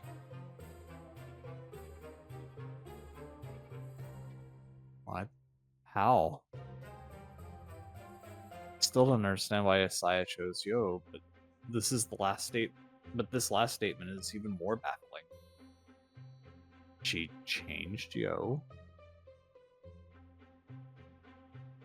Don't you remember what I said the other day? I can mold the bodies of other living things. Yeah, I remember. She claimed to have done something to Suzumi's brain. I didn't doubt her sincerity then, but I suppose that some part of me thought she exaggerated.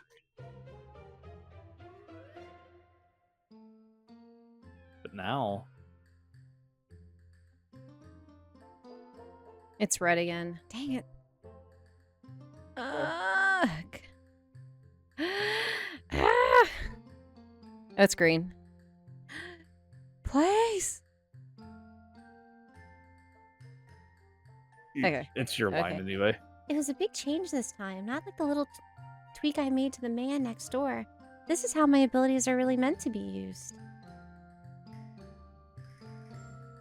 This was my first time doing it, though.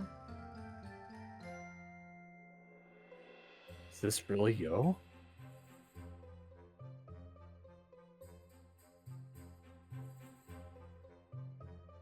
Yo finally notices my presence and turns her head to face me. I see a faint glimmer of recognition in her glassy, unfocused eyes. Her features are exactly as I remember them. Incredible. This is far beyond cosmetic surgery. Once a twisted creature unrecognizable as human, Yo is now the very image of human femininity. Cinnamon. There's no similarity between what she is, which can only mean that she has become something utterly inhuman. According to Saya, she has become what Saya is. Ugh. Oh, okay.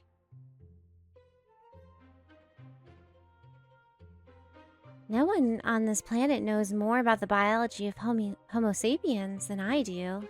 Saya declares, her voice full of pride for her first creation. I've studied a lot. Could be tripping. Studied? How did you learn this? Who taught you? When? She couldn't have learned it from Dr. Ogai. No teacher on Earth could impart such knowledge or skill. Come on, don't you remember what you've been giving me every night? A hug? A hug? Saya blushes. That's like a blueprint for the human body. Oh my. Okay. I can decipher it, and then I can bend it to my will.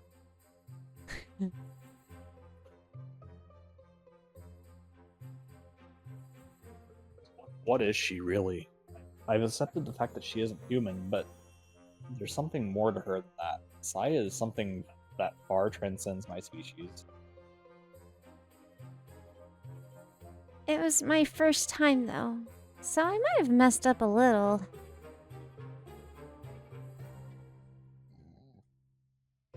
When Saya approaches, Yo trembles and tries to crawl away, but is only able to flail her arms and legs wildly, like she doesn't know how to move her own body.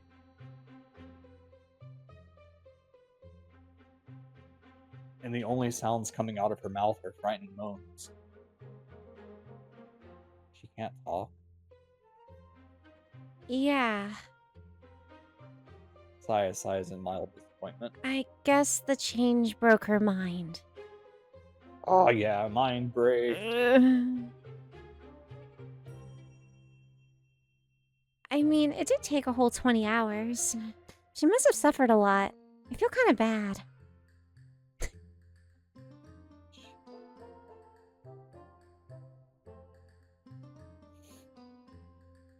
Yo looks up at me pleadingly, as though begging for me to save her.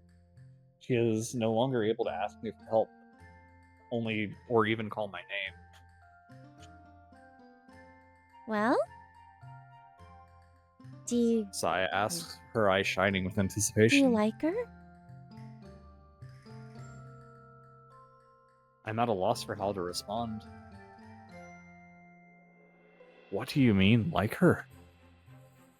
You said you wanted family and friends, didn't you? That's why I got you this present.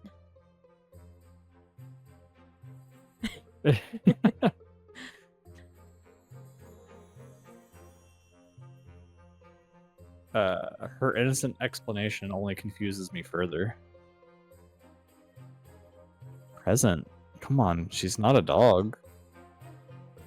There's not much difference. Her head is totally empty. Damn.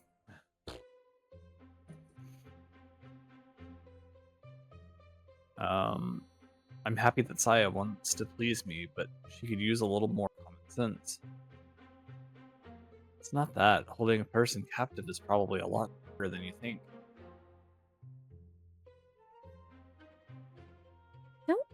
Don't worry about it. Look, I have her chained up. The only thing preventing Yo from being totally naked is the leather collar around her neck. I have no idea where Saya got it from, but it's the kind of dog collar that would be sold in any pet store. The chrome chain is fastened to one of the bedposts. Hey, Yo? No, Ayo. No, Ayo. Yo tries to get away, but Saya sends her sprawling with a tug at the chain. Yo tumbles to the floor, squealing in pain. Her actions are those of an unintelligent animal, just as Saya said. She doesn't have the brains to escape or get help.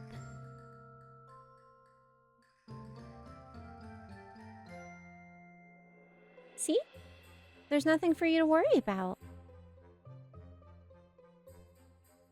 Saya has a point. I was racking my brain for a plan to kill Yo, but now my problem has been solved in a way that I could never have imagined. If a normal person looks upon her now, they'll probably see no trace of the old Yo. And if she has no memory, she can't even speak. Then it's perfect. Saya has killed Yo without taking her life.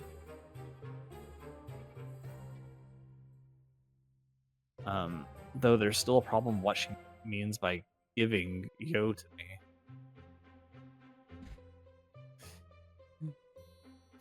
You're not happy? Saya says dejectedly, her confidence suddenly gone. Did I misunderstand again? Is this a problem for you?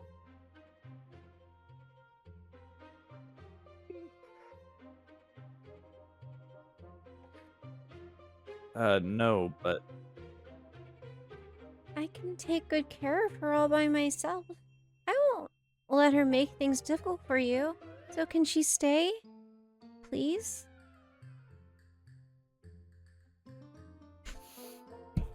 Sorry. that's not it. The last thing I want is to reject the symbol of Saya's affection. How can I explain to Saya when I'm trying not to look at the naked woman writhing on the floor? Do we have to?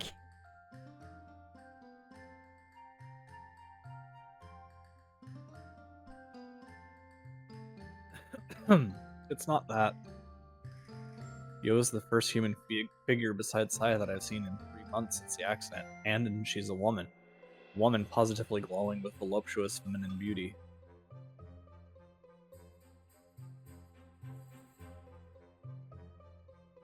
I'm happy, but I also can't ignore the voice of reason that's telling me not to be.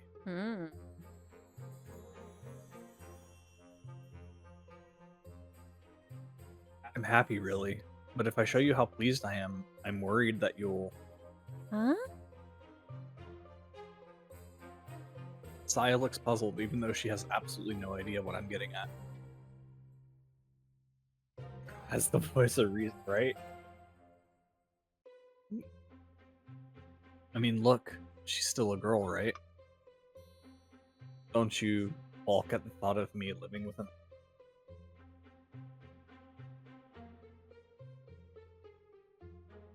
After considering this briefly, Saya finally seems to understand what I'm trying to say. Of course not. You worry too much. Maybe I am worrying too much. Though I'm pretty sure that I'm just showing the consideration that any man who's sworn his love to a woman should show. Maybe Saya doesn't understand that a man faced with a woman's naked body can't help but react regardless of his feelings. How funny. You really are kind.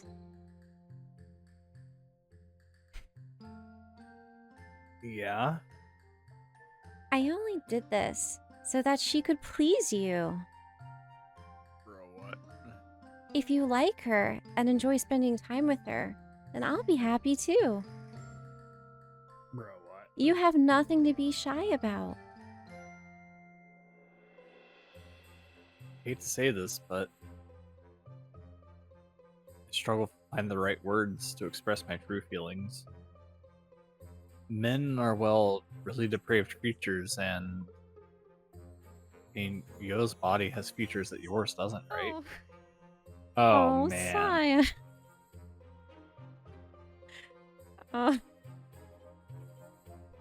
So, even though it's nothing like my love for you, I can't help but, get aroused. Oh boy. You're small and flat as a board, Saya. With each word that I squeeze from my lips, Saya's grin grows wider and wider until finally she starts shaking with laughter. I know. Saya exclaims jovially, patting my shoulder with one hand and wiping tears from her eyes with the other. There's no reason to be ashamed of your natural male instincts. Are you sure? I ask again, as though trying to force her to say no. Saya answers me with a smile, who's like I've never seen before. It's so calm, so terribly calm.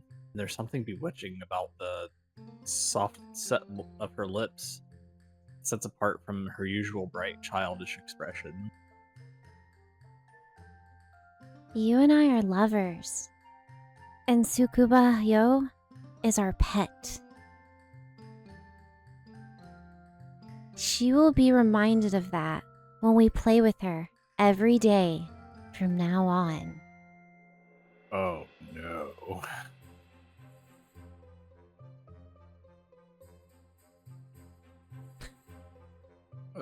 I finally know why Saya chose Yo, for the venom in her voice, and the smile does not escape me. Although she can no longer answer, I asked Yo if she would surely have chosen death over this fate, and for that very reason Saya visited on her. How wicked and terrible Saya is. Perhaps others would fear and loathe her. I, however, find her malevolence irresistibly charming. The horrifying cruelty of what she has done to Yo is so very human.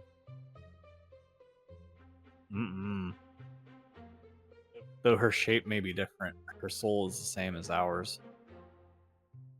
When I look upon Yo's wretched form, I see the intensity and passion of Saya's love for me. For the flames that have consumed Yo are fueled by that very love.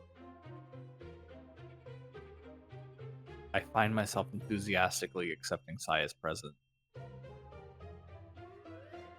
Do you like this pet too? Yeah, she's very pretty and feels good to touch. So you'll enjoy playing with her too, right? I don't have to hold back, do I? Oh, man. So I'm pretty sure it's not going to go very far into this. If you want to see the full thing, you have to buy the actual game on another website.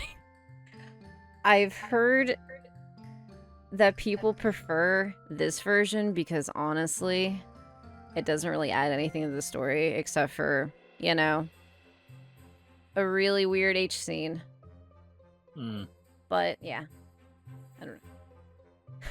Of course I will. Be sure, just in case. I'll have Gurr ready.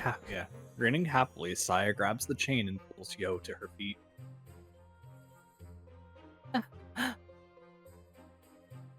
Try touching her, Fuminori. She's really nice and soft. Okay. As Yo looks up at me with teary, pleading eyes, I approach and let my gaze roam freely over her lush body and right breasts. I run my fingers through her hair, finding it as smooth as Saya's. Enjoying the feel, I continue to caress Yo's head. Yeah. Pat, pat, pat. Her fearful expression softens a little. Perhaps she remembers me in some part of mine. Believes, even now, that I would be kind to her. How foolish. Oh, Bubba. No. Where's Gura? Please, don't look at it, guys. Oh, don't look at it. Don't look at it.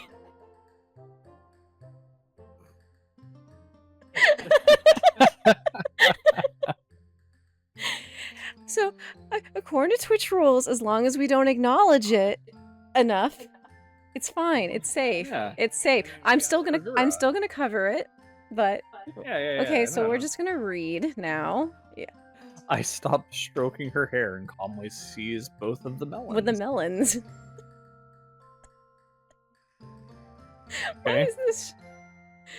She flinches in pain at the sudden rough treatment, but I ignore her and continue to feed the melons as my lust demands. Steam?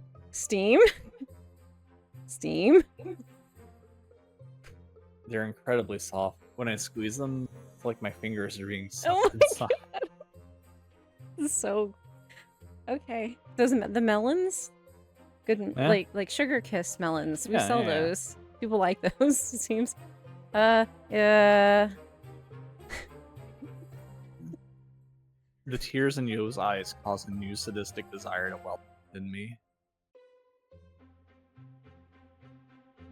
Okay. Arg. She must not have been sufficiently prepared, as her choked scream is like that of a dying animal. In fact, it reminds me of how Suzumi screamed when I stabbed him with my knife. Okay. We're just gonna keep it here on this, and we'll just read to you. So just listen. Okay. Just in case. Okay. Yes. Right. Looks painful. Saya says, peering curiously at Yo's tear-streaked face. Is Is she pleasing you? You could say that. Yeah. The hypnotic quivering of her thighs as she trembles beneath me. Or Her melons heaving like storm-tossed ships. These sights and sensations are enough to stimulate my basest lusts. And only at night has this only begun.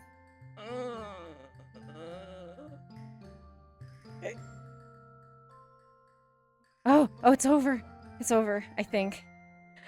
I'm so sorry. Later, as I lay on my bed drained of energy, I consider what my life will be like from now on.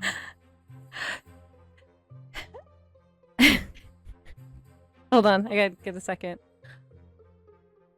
That was scary. Later, right? Okay. Okay. I think I'm safe for the rest of the game, from what I remember. We're good. Saya is resting in my arms. Yo is curled up on the floor. Oh. Yesterday, I could not imagine that the three of us would be a family. I've never seen that full scene. I have no clue. I didn't even think it was going to show that much.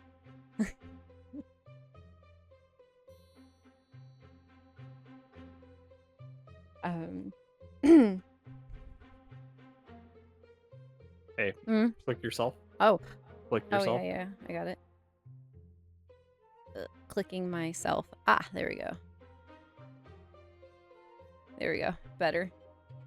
Yeah, I was like way off. Oh. Anyway. A new home, new food, a new family, all granted to me by Saya. She has selflessly led me to the brink of death, find new joy amid despair. And I too have changed. I have killed 2 people with my own hands and made a third my mindless slave. Yet despite all of that I've done, I'm still able to sleep peacefully without a doubt. I am no longer Sakisaka Fuminori I once was. How far will Saya take me? What will I become? I feel somewhat unsure, though not discouraged, about the unknown world into which we were heading. And so, while playing with Saya's hair, I asked, Saya, what are you? So finally, the question. Will we get an answer? I didn't expect an answer. I don't. Yeah. I don't expect an answer. If Saya's asleep or doesn't want to respond, I won't mind. Saya lifts her head, however, and draws my gaze into the deep pools of her eyes. It's kind of hard to explain. She thinks for a while, searching for the right words, then simply. You know the dandelion flower? The one that scatters its seeds on the wind? Yeah. Are you thinking about what you're saying? Like, wait, what? The wind sorry. carries those fluffy seeds far, far from where they were born. What if one of them ends up in a desert where not even a single blade of grass is growing? If you could imagine how that lone seed would feel, then you might be able to understand me.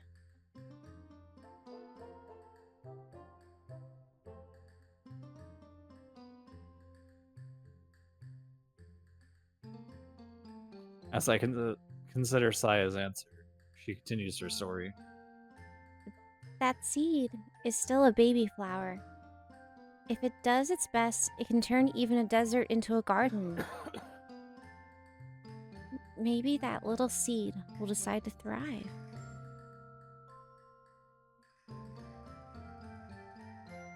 Maybe it'll decide to grow and multiply so that it can turn the whole desert into a field of dandelions. What do you think can give it the strength to do so? What? I whispered, entranced. Saya smiles softly and caresses my cheek. All it needs is to be loved. by just one person in the whole desert.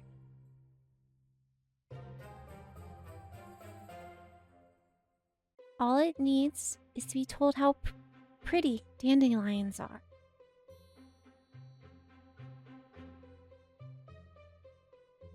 The loving touch of her slender fingers fills me with peace and joy. Daisuke,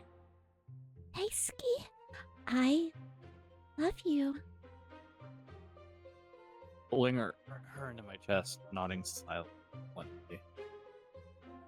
Stay with me. Forever. Never leave my side. I promise. Asking in the soft warmth of our love for each other, we sink into oblivion. Into the oblivion of sleep. And that is where we stopped. Yeah? Yep. Yep. So, how was that? What the fuck? Dark? Yeah, that is probably the darkest part in the entire game. From here, it's smooth sailing. Are you sure Yeah, about yeah. that? The next part will be ending. But it's kind of long. It'll probably take us it depends. It'll probably take us 2 to 3 hours. What happened to the music? What happened? I know the music's quiet at the moment. Uh-oh. Did it? Did we lose music? During that?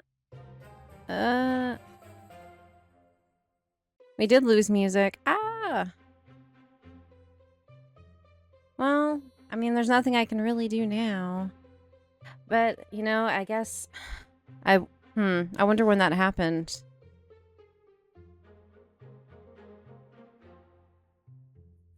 Can't tell you. I don't know. It could have been during the, one of the times it hiccuped. Well, I'm gonna go ahead and save though. I think she's discussed this before. This game is just absolutely cursed.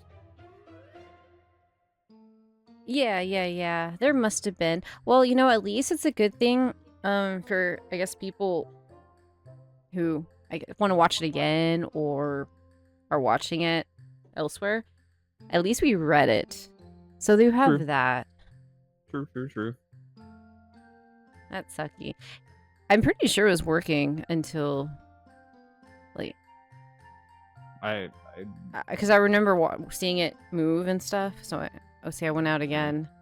It could have been one of these moments. Yeah.